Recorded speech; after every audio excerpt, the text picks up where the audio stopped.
Hey, what's up guys out there in YouTube land? This is Robert Hamm coming at you with another unboxing. I've got some really cool stuff here that I'm excited about, and it's from B&H Photo Video. I don't get any cash from them or anything for telling you that, but they do send freebies, which is pretty nice. So with this order, because I ordered a camera and that camera's coming up, I got an SD card, 32 gig SD card by Lexar, and I got a camera bag.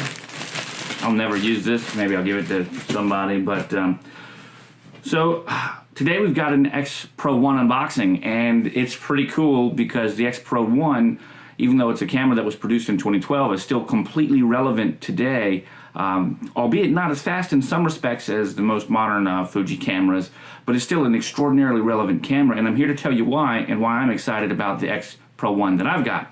So let's go ahead and get started. First of all, I needed something. I've used a lot of different types of lenses and things like this, but really the 55-200 on the XT1 with the grip, as well as the X100S. I got a lot of stuff on here, but the X100S with you know, that f2, 23mm f2 is a beautiful lens. It's also got some other things that make it great, and even the kit lens, as they want to call it, the 2.8 to 4, 18 to 55. These are the main lenses that I've been using with this XT1 system, and I really enjoy them. Actually, they encompass quite a bit of things for me, but I wanted something a little bit more when I was shooting, and you know, I wanted something a really fast prime, and I was looking at the 56 or 56mm f1.2 by Fuji for around $1,000, even like $800 when it's on sale.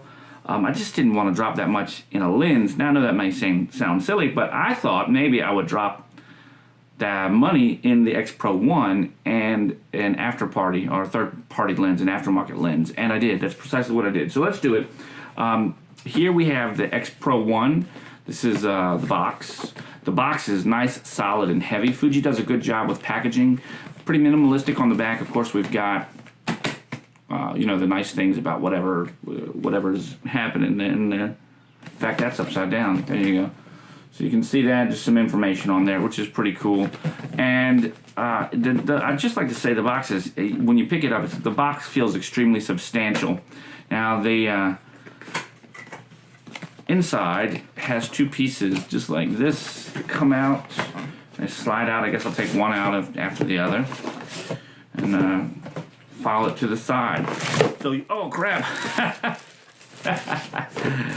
We don't like that. That's okay. We'll get to that in just a second. So on the inside, if you'd opened it up properly, what you'll have are these two boxes like this. One box has the paperwork in it. I think that's this one, because obviously the other one. And it's just a simple black box all the way around. Nice corrugated cardboard, satin finish, flat finish, looks good. And of course inside of it you'll get the regular stuff, paperwork. But in here is the big deal. You get all your batteries, and you one battery, your charger, your cord, your little strap, which I'll never use ever. You get a PC cord, so which is nice, just a little USB cord. There's that strap. Never use it.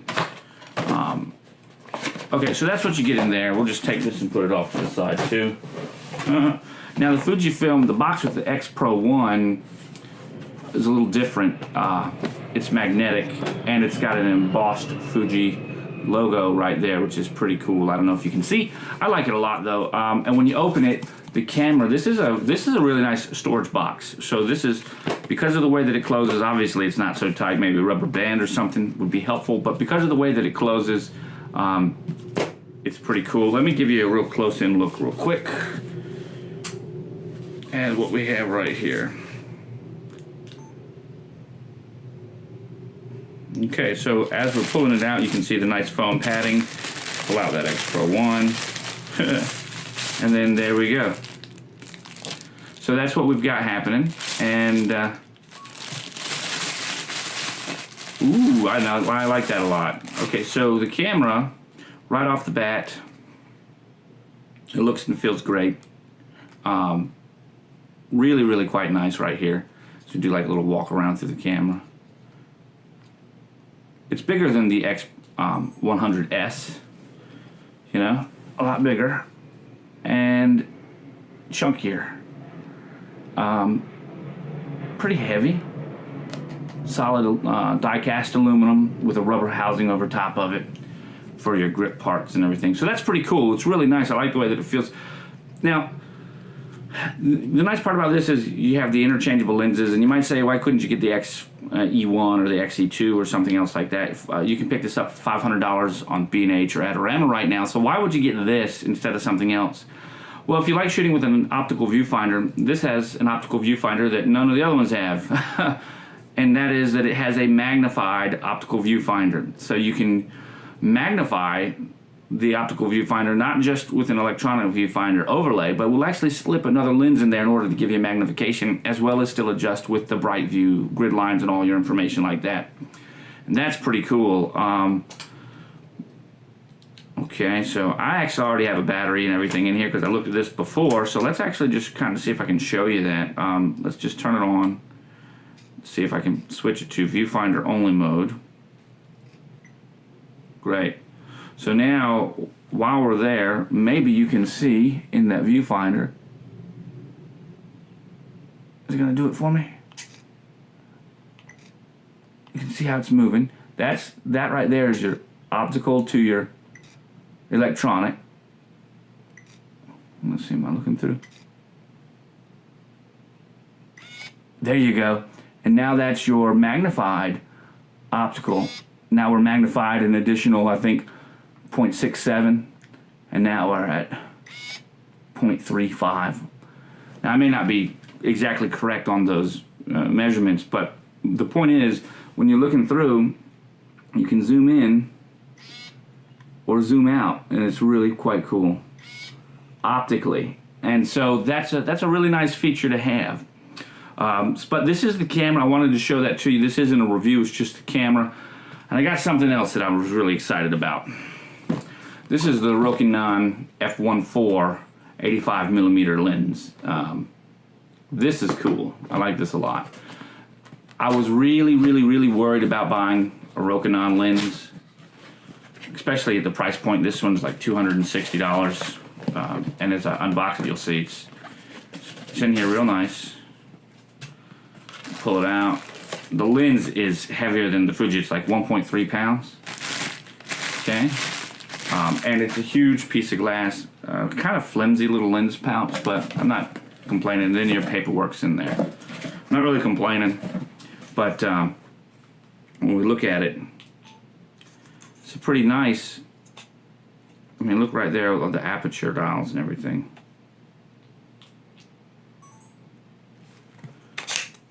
Lens hood comes with it, a cap and everything. So when you're looking, you can actually see it's got these nice manual aperture. There's no fly-by-wire stuff, so when I take this off, you'll actually see, you should be able to see it closing down.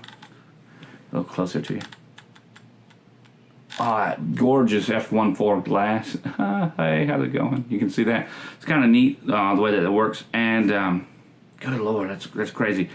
And the other part was this really long throw for focusing. So the focusing right here is like, just to give you an example, one complete turn from infinity to its minimum focusing distance is about 3/4 of the barrel, which is pretty nice.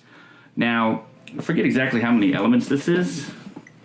Looks like it's 9 elements in 7 groups, it says, with one aspherical element at the lens base. Okay, I got you. That's cool. But I got this because I wanted, like I said, a really fast prime to use with the X-Pro1. And so I did. So both of these were around $700. And now you've got this system right here. Now, in the tests earlier, and I'll go into a little bit further later, but I noticed that I really like this magnified optical viewfinder.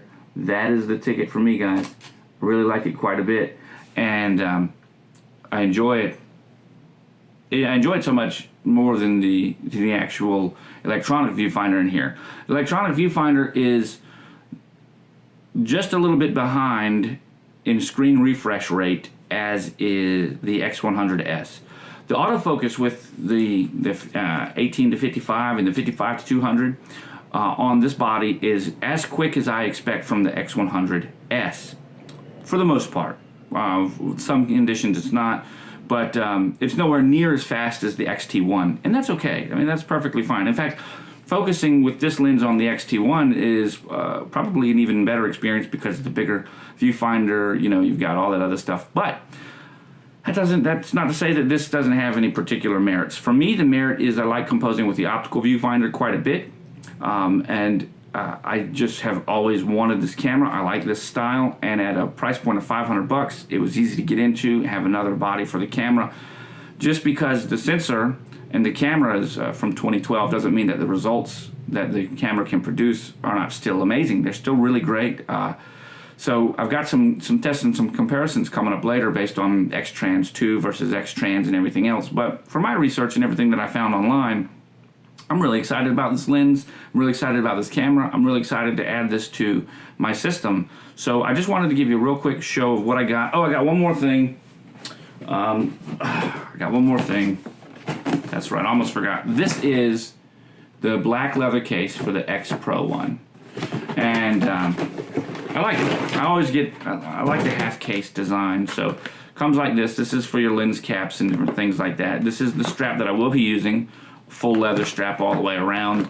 And this is the case. The cool part is it'll fit up to the, I think the 27 mil and the 18 mil on there. Maybe the 35, I don't know. But there's the half case, because I'll never use that part. And it just goes on the bottom like this. Now, once you put this on, they hadn't figured it out like they did when they came up with the X100 case. Once you put this on, you cannot access the battery. With the X100S, they were smart, and they put in a little door. So I can access the battery and the memory card. You cannot access the battery and the memory card from here. But, I mean, what are you going to do? You're going to cry about it? I guess not. Not me. I'm going to take it out and go shooting. Guys, this is Robert Hamm with Robert Hamm Photography. Catch me over on Twitter at RobHammPhoto. You can find me on Facebook and YouTube at /Robert Hamm Photography. You can also find me at roberthamphotography.com. I hope you enjoyed this video. Just a real quick tutorial. Well, not tutorial, just a real quick showing of what we got here. And I'm excited. I hope you are too. If you are excited, like and share. Definitely great appreciated. And don't forget to subscribe. And as always, stay shooting, friends.